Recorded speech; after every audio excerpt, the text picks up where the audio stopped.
আসসালামু আলাইকুম দর্শক, সবাইকে শাদি বাংলা ইউটিউব চ্যানেল ও পেজ থেকে স্বাগত জানাচ্ছি। আমি মোহাম্মদ শাদি মাহমুদ। আজকে আমরা অবস্থান করছি একটি বাড়ির ছাদে এবং আজকের প্রতিবেদনটি হতে যাচ্ছে ছাদ কৃষি সম্পর্কিত। তো দর্শক, সেই ছাদ কৃষিটি আজকে আমরা নিজেরা দেখব এবং আপনাদেরকেও দেখার সুযোগ করে দেব। তো চলুন প্রতিবেদনটি শুরু করা যাক। Let's go. দর্শক, আমরা ছাদটিতে প্রবেশ করা মাত্রই দেখতে পাচ্ছি কিছু পেঁপের গাছ সারিবদ্ধভাবে লাগানো রয়েছে।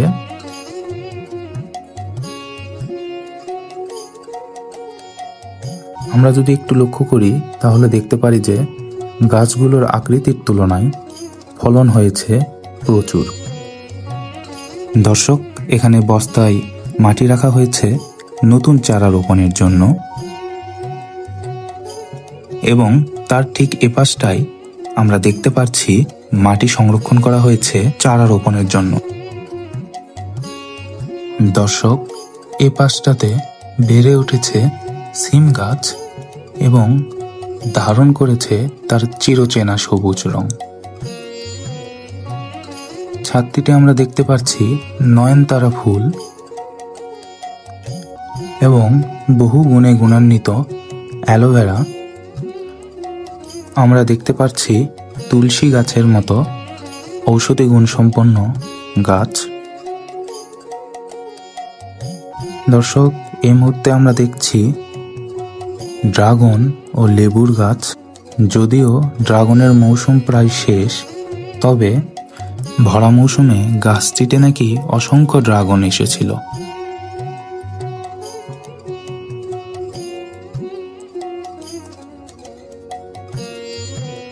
দর্শক, আমরা দেখতে পাচ্ছি টবে লাগানো হয়েছে কচু গাছ এবং তার ঠিক এ পাশটাতে আমরা যদি লক্ষ্য করি দেখতে পাচ্ছি অসংখ্য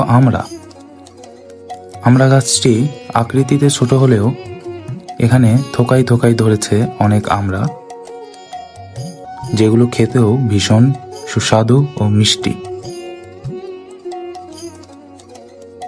আমরা দেখতে পাচ্ছি মরিচ গাছ। গাছটির গ্রোথ খুব ভালো এবং গাছটিতে মরিচ ধরেছে ভরপুর।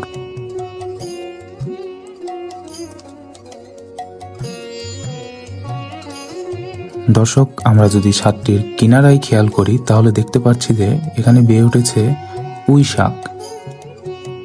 এই পেঁপে গাছটি দেখে আমি আসলেই হতভম্ব যে এতটুকু একটি টবে গাছটির আকৃতিটাও বলতে গেলে ছোট, কিন্তু গাছে ফলন এসেছে প্রচুর। দর্শক, এবার আমরা দেখতে পাচ্ছি করলা গাছ।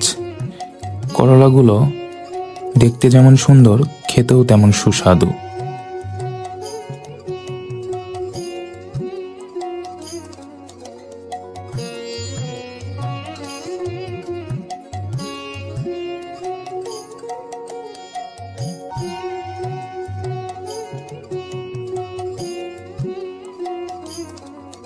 এরই মাঝে আমরা কিছু লেবুর গাছ দেখতে পাচ্ছি এবং এগুলো হচ্ছে গিয়ে পুদিনা পাতা।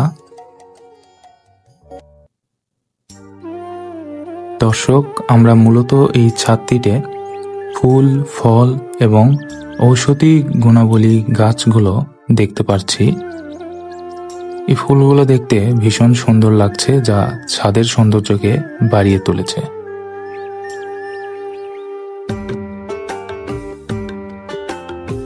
আমরা দেখতে পাচ্ছি বেগুন গাছ এবং গাছগুলোতে বেগুন আসা শুরু করেছে।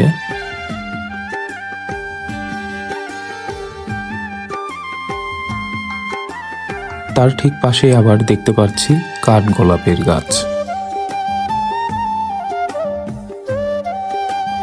দর্শক, আমরা দেখছি পেয়ারা গাছ। গাছটিতে কেবলমাত্র ফুল এসেছে এবং এরই মাঝে দেখতে পাচ্ছি লেবু, অর্থাৎ লেবু গাছ। আমরা শুরুতেই যে সিম গাছটি দেখিয়েছিলাম সেই গাছটি এটি ব্যাপকভাবে বিস্তার লাভ করেছে দর্শক, এবার আমরা যাচ্ছি মুরগির ঘরে। অর্থাৎ এই ছাদটিতে গাছপালার পাশাপাশি মুরগিও পালন করা হয়েছে। এই মুরগিগুলো হচ্ছে লেয়ার প্রজাতির মুরগি। এগুলোর গোশত যেমন সুস্বাদু, ঠিক তেমনই এগুলো ডিম উৎপাদনের দিকেও এগিয়ে রয়েছে। এভাবে সীমিত সংখ্যক কিছু মুরগি আমরা ছাদে পালন করতে পারি, যার দ্বারা আমাদের পরিবারের আমিষের চাহিদা পূরণ করতে পারি।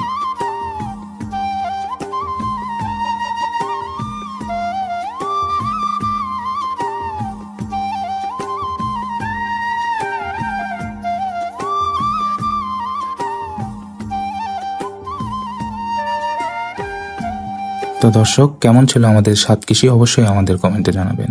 ধন্যবাদ। আল্লাহ হাফেজ।